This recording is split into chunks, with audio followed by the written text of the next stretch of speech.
Go ahead and identify yourself for the record. Yes, thank you, Mr. Chair and members of the committee. My name is Ryan Eklund.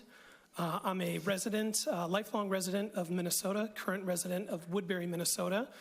I'll be very brief in terms of my interaction with ICE. On January the 12th, I'd finished taking my 7th grader to school, was stopping by the local grocery store when I saw an ICE vehicle essentially patrolling through the lanes in the parking lot. This was the first circumstance where I saw an ICE vehicle sort of in the flesh in my community after hearing for a number of days that they were present in my community and actively pursuing actions against people that they felt were there illegally.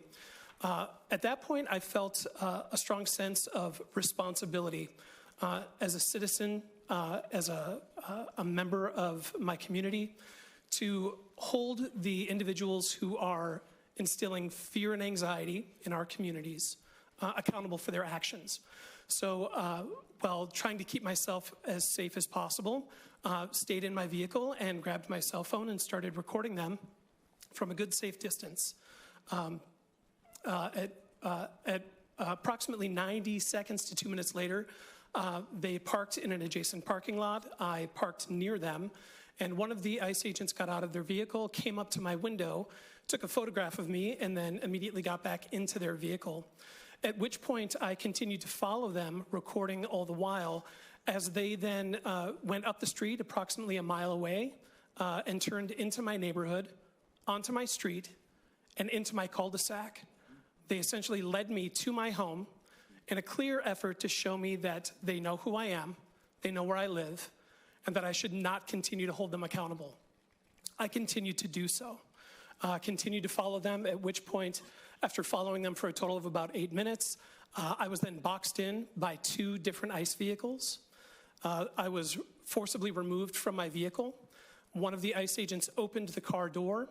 Another one crawled into the back seat and put his arm around my neck, used his other hand to remove my seatbelt, at which point 4 other ICE agents removed me from my vehicle, put me to the ground, put me in handcuffs, and put me to an unmarked white van, and then led me to the Whipple Federal Building. I say all of that to say this.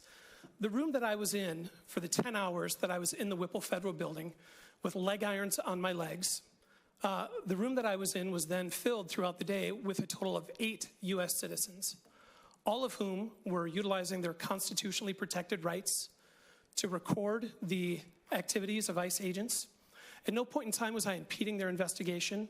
At no point in time was I causing alarm or awareness to their presence. I wasn't honking my horn or flashing my lights. I was simply recording them from inside my vehicle.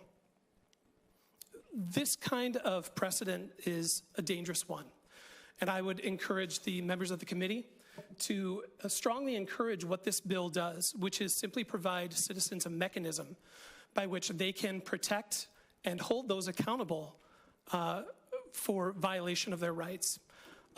What I did was done under the guise of accountability, and I still believe that holding the individuals accountable for their actions is what I did and what I will continue to do.